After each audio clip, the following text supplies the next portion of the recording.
Okay, so we're ready to dive deep into this 2024 U.S. election.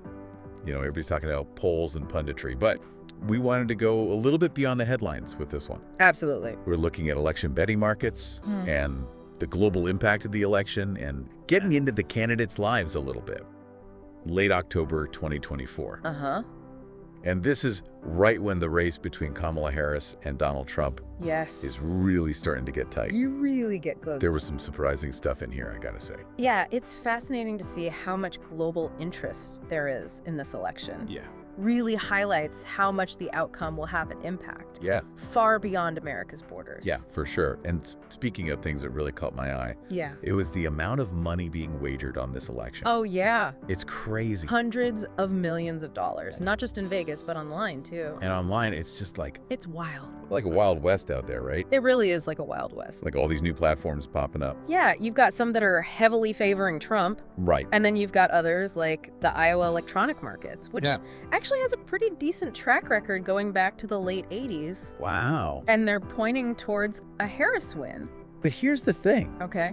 and this is where it gets a little unsettling for me. Okay. With all this money flying around, are we talking about market manipulation? Oh, absolutely. That's a huge concern. Yeah.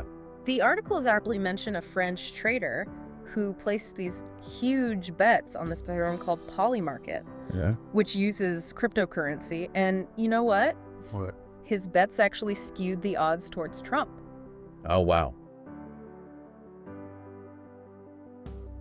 So it makes you wonder, right? Yeah. Are these markets really a genuine reflection of what people believe? Yeah. Or are they just like a playground for the wealthy Yeah. to just influence outcomes? It's a really good question. Yeah. It begs the question, is it even ethical to be betting on democracy like this? And it seems like the CFTC, which is the U.S. regulatory body for trading, Right.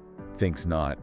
Yeah, they're not happy. They're trying to crack down on all these platforms. They're trying to figure out how to regulate this because it's blurring the lines between traditional gambling and like financial markets. Yeah, I mean, it's like the rise of online platforms and cryptocurrencies has just totally outpaced Totally. any of the regulations that were designed for like brick and mortar betting. Exactly. So, okay, let's zoom out to the global stage for a second, Okay. because this election obviously has major implications far beyond Absolutely. U.S. borders. Huge implications. One of the articles was talking about how in Israel, Yeah. 2/3 of people prefer Trump, Right. while Palestinians aren't super hopeful No. about either candidate. Yeah. And it all kind of goes back to Trump's actions during his presidency. Right. Things like recognizing Jerusalem as Israel's capital, Yeah. his stance on the Gaza conflict. Yeah, all of those things really had a tangible impact on people Right. all over the world. And it's a stark reminder that, Yeah. for policy decisions made in the U.S. Have a real impact. absolutely have a real impact on people all over the globe.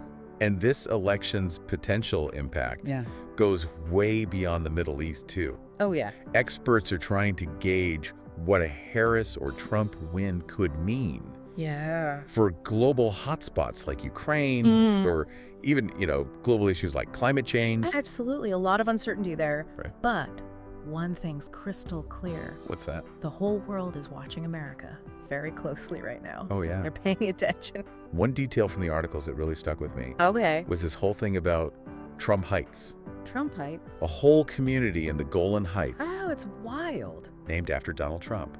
That's amazing. It just goes to show how much weight personalities and personal relationships carry Yeah. in international affairs. They really do. Sometimes it feels like it fascinating. can even overshadow policy positions. Sometimes it feels like it's more about who you know Yeah. than what you stand for. And on the other side of the spectrum, Okay. we have that incident where Biden referred to Trump supporters as garbage, Right. although he did later clarify his remarks. He did walk it back a little. Yeah, but still it caused quite a stir. Oh, yeah. That really kind of highlighted, Yeah. I think, the deep divisions that we're seeing in U.S. politics right now. It Yeah. makes you wonder Yeah. how either candidate can hope to unify the country Right. after such a polarized election. And speaking of voter blocks, Okay. the Indian American vote is getting a lot of attention this time around. It is. This is the first time Yeah. a major party candidate has South Asian heritage. Right. It's a big deal. It is. And Kamala Harris's candidacy, Yeah. it's really energized this community. It has. But it's a complex picture. Yeah. some elite Americans have concerns about her connection to India, Right. how she might handle U.S.-India relations. Especially compared to Trump's close ties with Modi. Right, exactly. It's- And it's just so interesting how identity politics intersects with foreign policy like that. Absolutely. And the articles also pointed out that some Indian Americans are actually Yeah. prioritizing issues like immigration and leaning towards Trump's policies. On that front, yeah. Yeah. It's an important issue for a lot of people. Yeah. And this block could be a key factor in swing states Absolutely. like Georgia and North Carolina. Where the Indian American population has been growing. Right. Yeah. Okay, so we've covered the election betting frenzy, We have. the global stakes, the Indian American vote. Yeah. I think it's time to kind of shift gears a little bit Okay. and delve into something a little bit more personal. Yeah, I think that's a good idea. Yeah. Let's step away from the policy battles for a moment. Right. Get to know Harris and Trump on a more human level. It's important, I think, to understand, their backstories, their families, their upbringings. These are the things that shape their paths to this pivotal election. Yeah, For sure. It's a good perspective to have, I think. Yeah, totally. Yeah, it feels like we're just constantly bombarded with policy points and sound bites. I know it's hard to see past all of that Yeah. during these elections. But I think it's so important to get a sense of who these candidates are as people. It's really crucial, I think, to understand, their backstories, Yeah. their families, their journeys. Right. It offers valuable insight Yeah. into their motivations and values. So let's start with Kamala Harris. Okay. The BDC articles gave some glimpses into her life beyond the campaign trail. Yeah. One thing that stood out to me was her close relationship with her sister Maya and her niece Mina. Family clearly plays a huge role in her life. Yeah. And then there's that heartwarming detail about her stepchildren calling her Momala. Oh yeah, I saw that. It's a small thing, but it really shows that she's embraced that role of stepmother wholeheartedly. Yeah, it really humanizes her It does. in a way that we don't often see with politicians. It reminds us that they have lives and relationships Yeah, beyond their political careers. absolutely. And her mother, Shyamala Gopalan, Yes, seems to have been a huge influence on her as well. a cancer researcher and activist. Yeah, she clearly instilled in Harris a strong sense of social justice Absolutely. and the importance of education. You can really see how her upbringing shaped her values and her journey into public service. Yeah, it's a reminder that personal histories Yeah, often inform political paths. absolutely. Now turning to Donald Trump. Okay. His family story is a bit more, shall we say, A little more complicated. complex. Yeah. Trump comes from a large family, and they've been both a source of support and controversy Throughout his career. Yeah. throughout his career. Yeah, we see his children, Donald Jr., Ivanka, Eric Tiffany, all playing different roles in his businesses and campaigns. Exactly. And then there's Melania, his wife, Right? who's maintained a much more private profile Yeah, she's been much more low-key. this time around. Yeah, than in his previous run. For sure. Compared to his previous run, yeah. Yeah. It makes you wonder Yeah. how those family dynamics play out behind the scenes. Especially under the constant scrutiny Right. of public life. Yeah. It's fascinating. It's a reminder that even the most powerful figures are shaped by their families. I think so. And those family connections Right. can really influence their decisions and actions as leaders. Absolutely. Okay, so we've gotten a glimpse into the candidates as individuals. Yeah.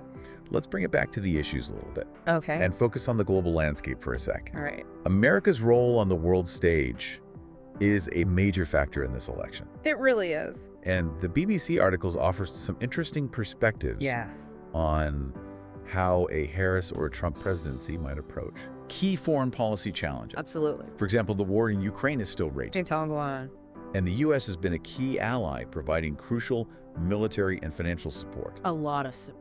Yeah, Harris has been very vocal in her support of Ukraine Yes, she has. and has pledged to continue that support if elected. If she wins. Trump, on the other hand, has expressed a desire to end the war quickly, Wants to find a resolution.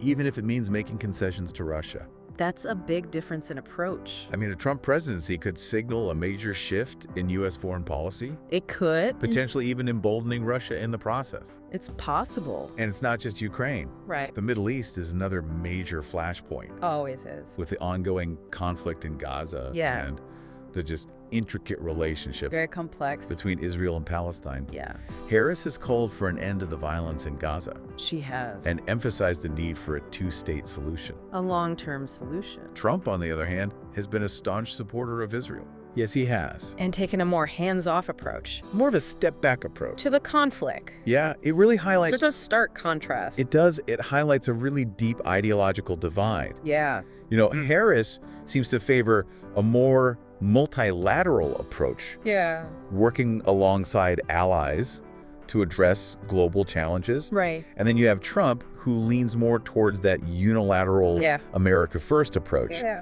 which we saw a lot of in his first term. Absolutely. And then there's China, Oh, yeah. a rising power that's increasingly challenging U.S. dominance On the world stage. on the world stage. That's a big one Yeah. to keep an eye on. Harris has said she'd compete with China economically and strategically, Right. while Trump has taken a much more confrontational path That's more aggressive. with tariffs and trade wars. Yeah, completely different approaches. Yeah, the next president will face critical foreign policy decisions For sure. with global consequences. These decisions are going to require careful consideration. Balancing national interests with global responsibilities, Right. weighing the potential risks and rewards of different approaches. Yeah, it's a lot. It's a lot to consider. It's a lot to consider. Now, let's shift gears again Okay. and revisit the world of election betting markets. All right. As we discussed earlier, these markets have gained so much popularity, They really have. but also sparked concerns about manipulation and ethical implications. Yeah, there are definitely some concerns there. Yeah, it's been fascinating to track their evolution. It has. Some platforms have favored Trump, while others have predicted a Harris win. Right, and it's not just about the odds themselves, Yeah. but how they're being shaped by these large bets Exactly. from individual traders. It raises questions about whether these markets truly reflect public sentiment Yeah. or are becoming more of a speculative game Right. for those who can afford to play. Exactly. And let's not forget the media's attention on these markets. Oh, I mean, yeah. some political analysts are even using them as like a barometer for the race, which is interesting. But they've been wrong before. They have. Remember how they underestimated Trump's chances in 2016? It's true. You always have to take these markets Yeah. with a grain of salt. For sure. They offer an interesting data point, Yeah. but they're not a crystal ball. And the CFTC, the regulatory body, Right. is still figuring out how to oversee these markets. Yeah. And even whether they should be allowed to operate Okay. within the context of U.S. elections. It's a tricky situation. It's a tricky situation. No easy answers. No easy answers. It'll probably be debated for years to come. Oh, yeah, for sure. Yeah. Well, we've covered a lot of ground in this deep dive. We have. We've explored the candidates' personal stories, Yes. the foreign policy challenges facing the next president, Absolutely. and the intriguing world of election betting markets. A lot to think about. So we've explored a lot in this deep dive, from, the candidates' personal journeys to the global implications of this election, and even that wild world of election betting. Yeah, it's been quite a journey. It has.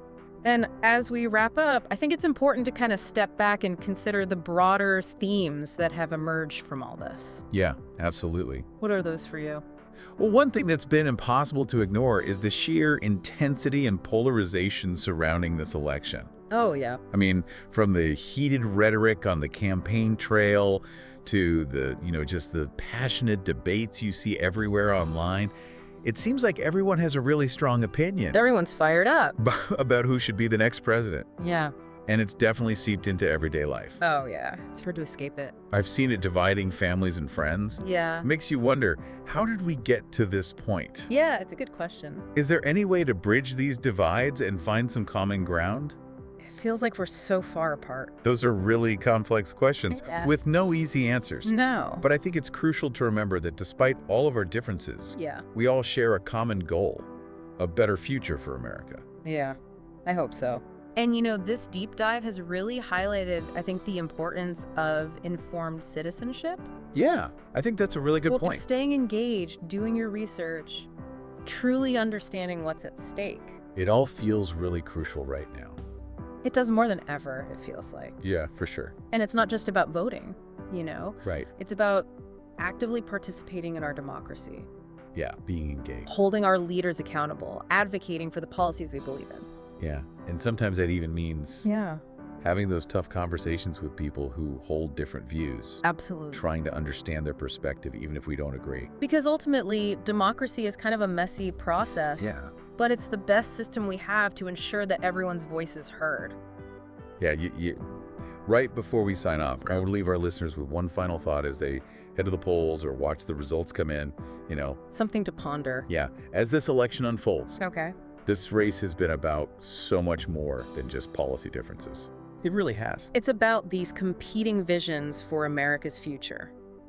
It's about what kind of country we want to be. Yeah, and as you reflect on everything we've discussed today, ask yourself, what kind of America do you want to see? And how can you play a role in shaping that future? This deep dive has given you the tools and the knowledge to make an informed decision. Now it's up to you to use them. So thank you for joining us on this journey. And remember, stay curious, stay engaged, and stay hopeful. The future of America is in our hands.